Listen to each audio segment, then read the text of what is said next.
আবারও বিক্ষোভ দেখালো সন্দেশখালীর ধুচনিখালীতে ইঞ্জিন ভ্যান ড্রাইভার। তাদের মূলত দাবি যে তুষখালী থেকে ও ধুচনিখালী থেকে মণিপুর পর্যন্ত রাস্তা প্রায় 10 কিলোমিটার রাস্তা বেহাল দশায় পড়ে রয়েছে। সেই রাস্তার দাবিতে তারা বিক্ষোভ দেখায় ধুচনিখালী বাজারে। যতদিন না এই রাস্তা হবে ততদিন তারা এই অবস্থান বিক্ষোভ করবে, এমনটাই কথা বললে বিক্ষোভকারীরা এখান থেকে 6 মাস আগে এই রাস্তার সারা এর বিক্ষোভ দেখান বিক্ষোভকারীরা। তখনই তৃণমূলের ব্লক সভাপতি দিলীপ মল্লিক তিনি জানান যে 1 মাসের মধ্যে এই পুনরায় রাস্তা তৈরি করে দেওয়া হবে ও করাকাটি গ্রাম পঞ্চায়েতের অঞ্চল সভাপতি নিখিলেশ গায়েন তিনিও প্রতিশ্রুতি দেন, কিন্তু সেই পরিস্থিতি রয়ে যায়, এখনও তার কোনো সুরাহা মেলেনি। বিক্ষোভকারীদের দাবি যদি তারা না পারে তাহলে কেন বারে বারে এই প্রতিশ্রুতি দেয় দিনের পর দিন। আমাদের রাস্তার দাবিতে কোনো সুরাহা মিলছে না, পুলিশ প্রশাসন ও বিডিওকে জানিয়েও কোনো সুরাহা মিলছে না। কবে সুরাহা মিলবে এই আশায় প্রহর গুনছে সন্দেশখালীতে তুষখালীর ধুচনিখালী ও মণিপুরের বাসিন্দারা। আমরা এই ব্লক সভাপতিকে মানি না, অঞ্চল সভাপতিকে মানি না, আমরা অভিষেক ব্যানার্জি ও মমতা ব্যানার্জির সঙ্গে আছি, দল করি। যতদিন নাই রাস্তা হবে ততদিনে অবস্থান বিক্ষোভ চালিয়ে যাবেন বিক্ষোভকারীরা, এমনই হুঁশিয়ারি দেন তারা। সন্দেশখালী থেকে সুকান্ত দাসের report, crime press Bengal news.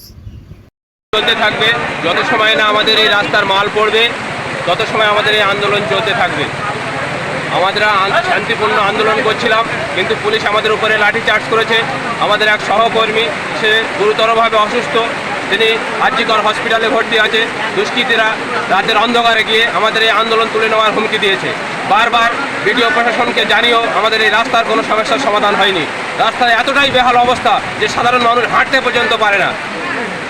আপনারা এখন কি চাইছেন? আমরা আমাদের একটাই দাবি যে এই রাস্তা খুব দ্রুত সংস্কার হোক।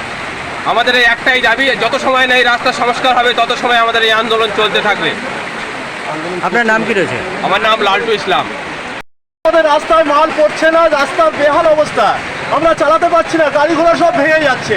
আমাদের আগে আমরা ধর্মঘট করেছিলাম, আমাদের ওখানে দিলীপ মল্লিক আমাদের ব্লক সভাপতি আর আমাদের নিখিলেশ বাবু এসেছিলেন, বিডিও প্রশাসন এসেছিলেন, তারা এসে আমাদের প্রতিশ্রুতি দিয়েছিলেন 1 মাসের মধ্যে আমাদের রাস্তা কমপ্লিট করে দেবে, কিন্তু সেই 1 মাসের মধ্যে রাস্তা হয়নি।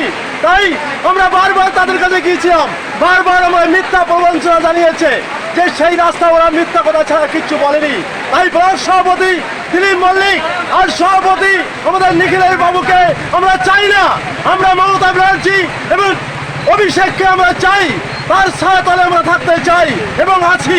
এবং অনেকে মা বোনেরা এখানে বাচ্চা হওয়ার জন্য হসপিটালে যায়, সেখানে গিয়ে যেতে যেতে বাচ্চা হয়ে যায়, হয়ে গেলে রাস্তায় কি দুর্ভোগ, তাদের কি অবস্থায় কাটাতে হয়। আপনারা এখন কি চাইছেন? আমরা এখন চাইছি আমাদের রাস্তা সংস্কার হোক। আপনার নাম কি রয়েছে? আমার নাম মানিক মোল্লা।